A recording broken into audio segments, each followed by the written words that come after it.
Welcome back to the Deep Dive. Today we're looking at the latest from the International Waldenstrom Macroglobulinemia Foundation, specifically their October Wellness Program update. That's right. Staying on top of health management, it can feel like a whole other job sometimes. It really can. Yeah. So our goal today is pretty straightforward. We've gone through all the material, the newsletters, the feedback, and we want to pull out the most actionable bits for you, maybe 15 minutes or so, focusing on what's evidence-based and really looks at the whole person. Exactly. This isn't just reading an agenda. It's about finding those nuggets of knowledge, things that can actually help improve outcomes for patients and, crucially, support for caregivers, too. And it's good to see they're already using feedback, like from the 2025 Wellness Survey, to plan for 2026. Yeah, shows the program is listening, it's responsive, dynamic. Okay, before we jump into all the great content, we need to nail down some tricky logistics. Time zones, always important for this international group. Right, key detail coming up. So mark this down. The UK changes clocks back on October 26th. That means for UK folks joining live sessions, you'll add 4 hours to the Eastern time schedule, not the usual 5. Good flag. 4 hours starting October 6th for the UK? And the US doesn't change until November 2nd, so there's that little window of difference. Also, quick programming note, no chair yoga class on October 13th. Just a heads up. Got it. Good catch on those details. It really helps people join live, especially for things that, aren't getting recorded later. Okay, so let's get into the main offerings for October. The calendar looks packed. It really is. And the great thing is, while the live classes are all Eastern time, they make recordings available pretty widely, right? YouTube and Vimeo. That's right. And the Vimeo ones are ad-free, which is always a plus. Definitely. What's really striking about the lineup this month is how, comprehensive it is. It's not just, say, exercise. No, it's a real mix. Exactly. You've got gentle movement like QIGONG on the 1st, chair yoga usually on Mondays. Except the 13th. Right, except the 13th. And Sharon Rivet's teaching chair yoga on the 27th. Then there's dance therapy with Lynn. October 7th at noon Eastern. And this one's important. Ah, yes, the recording issue. Yeah, this dance therapy class will not be recorded. Something about music licensing. So if you want that particular joy boost, you have to be there live. Crucial detail. Don't miss it if you're interested. Then there's also slow flow yoga on the 15th. And the stillness practices too.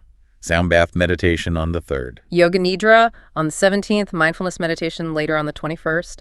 It's a really nice balance between movement and calming the nervous system. And, these classes are genuinely making a difference. We saw some feedback from participants. Yeah, some powerful comments. One person mentioned, my balance and coordination have improved, and my fatigue and anxiety levels have diminished greatly.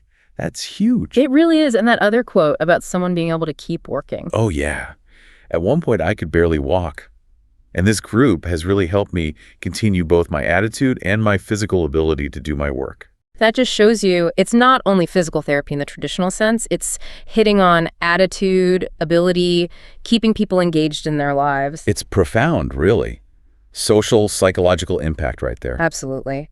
And just quickly, if you're a fan of gentle mat yoga or Tai Chi with Rami, those aren't live this month, but the recordings are still available in the archives. Good point. Always check the archives. Okay, now shifting gears a bit, let's talk about the specialized webinars in October. This is where clinical care and these wellness practices really intersect. Right. Vitamins and supplements. That's Thursday, October 30th, 1.00 to 2.3 p.m. Eastern. And this is so relevant because it's about using integrative medicine safely alongside standard care. The speaker, Kim DeRodes, she's an integrative medicine pharmacist. And a WM caregiver herself. Exactly. So she brings this incredibly valuable dual perspective. She gets it from both sides. And look at the topics she's covering: fatigue, anemia, peripheral neuropathy, sleep, digestion, immune health. These are the day-to-day struggles, aren't they? Absolutely. Things people are constantly trying to manage. So a really targeted, practical session. So let's look at some of the coping strategies the community shares. And important note, always alongside standard medical care. Right. Always. So lifestyle things came up. Gentle exercise like walking or yoga, limiting alcohol, quitting smoking, keeping blood sugar stable. Pretty standard wellness advice there. Right. Foundational stuff. But then there were some more specific suggestions. One person mentioned really cutting back on high oxalate foods like spinach helped them. Interesting. Oxalates like in spinach. Is there much clinical evidence behind that link specifically for PN and WM, or is that more anecdotal, personal experience? It seems mostly based on community sharing, personal observation. which, highlights how individual this can be. What works for one person might not for another, but sometimes these personal dietary tweaks offer relief. Yeah, that makes sense. It underscores the need for personalized approaches. What about pain management strategies? Okay, so topicals were mentioned. Lidocaine gel, CBD cream, Voltaren gel, things you apply directly, and over-the-counter pain relievers, but with a big caution sign. Especially NSAIDs, like ibuprofen or naproxen, if you happen to be on a BTK inhibitor treatment. Yes, that's a critical point. Why the caution with NSAIDs and BTK inhibitors? Well, maybe you can explain the mechanism better. Sure. So BTK inhibitors work great targeting WM cells, but they can sometimes interfere with platelet function, which increases bleeding risk.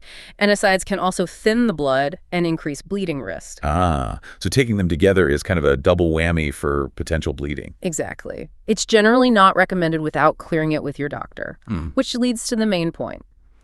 Always check with your oncology team before adding any supplement, any over-the-counter med, anything. Absolutely essential. Okay. And then there are the supportive therapies. This loops right back to the wellness classes.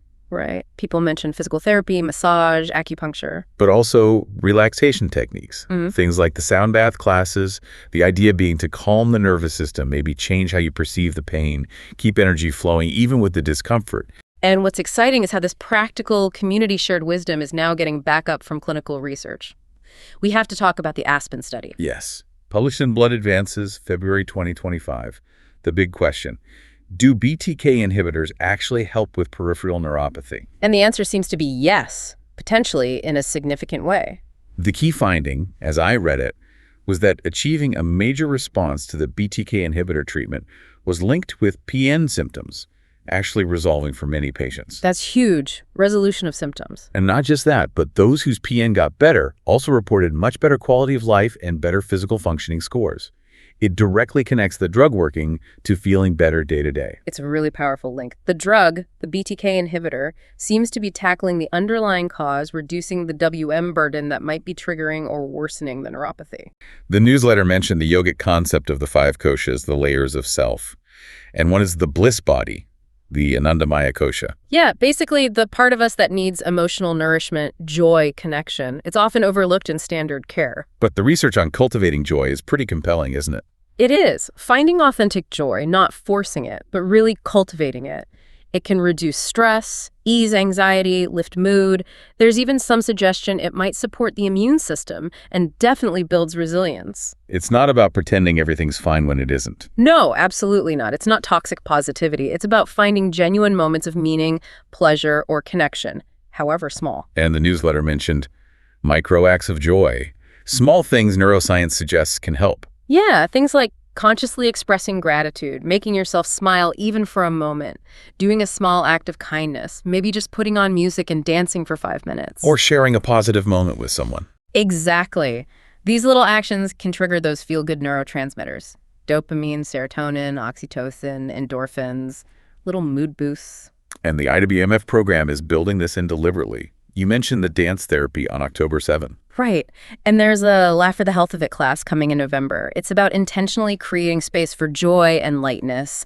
And excitingly, art therapy is planned for 2026. That sounds fantastic. Now, we absolutely have to talk about the caregivers. They're such a vital part of this community. Unsung heroes, truly. The feedback from that Empowering Caregivers webinar they held recently was incredibly powerful. Yeah, reading quotes like calling them a brave and tough grouping people and how talking openly is so affirming with others who understand WM. It really hits home. It does. And recognizing that need, the IWMS is actually forming a brand new WM caregiver support group. It should be starting soon. Oh, that's great news. And who is it for exactly? They're making it really inclusive.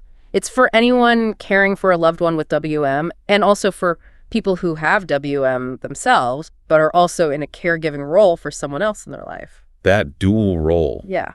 That must be incredibly challenging. Good that they're recognizing that specifically. Absolutely. Okay. And they also shared some really uplifting, grounding little details about members, too. There was Shauna, who lives with WM and vision loss, who sent in this wonderfully cheerful song snippet. Oh, yeah, I remember reading that. There's a million different ways this whole day could go. Good morning. Isn't that great? Just a little testament to that daily choice people make towards resilience and optimism. It really is. Other resources people should know about? The newsletter mentioned recordings from a Lymphoma Research Foundation forum. Yes, lots of valuable stuff there, apparently still accessible if you register. Topics like integrative oncology, nutrition, physical activity, a specific care partners panel. Pain management, the whole survivorship journey. Yeah. Sounds like a wealth of information. Definitely worth checking out if those topics resonate. And finally, it feels important to acknowledge a loss mentioned in the newsletter. Someone from the community, Ginger Hobbs. Yes. It's clear from the obituary details they shared, born in Santa Monica back in 1939, that she lived a life full of curiosity and compassion. It sounds like it. Yeah. And the way the community showed support, people wearing purple for her live stream service, it just speaks volumes about the connection within this group. It really does. A poignant reminder of what this network means. So wrapping up our deep dive today, we've covered a lot of ground from, clinical data on BTK inhibitors and PN. All the way to the simple, profound benefit of a sound bath or finding those micro acts of joy. It's quite a spectrum. It is. And we always need to circle back to the core message. These wellness program activities are complementary, integrative. They work alongside your standard medical care, not instead of it. Always with your doctor's approval. Always. That closing quote from a caregiver really summed it up, I thought. When the challenges become overwhelming, these programs help to ground me and strengthen me. That says it all, doesn't it? Grounding and strengthening. Yeah. Okay, so here's a final thought for you to consider as we close out today. Given that strong link we discussed between a major medical response like from BTK inhibitors and PN symptoms potentially resolving, and coupling that with the real impact these microacts of joy and wellness practices have on resilience, how might you, this month, think about strategically combining those two things, the medical advancements and these daily wellness micro-practices, to really maximize your own personal journey? Interesting question. How to blend the science and the self-care most effectively? Something to ponder. Thanks for joining us for this deep dive.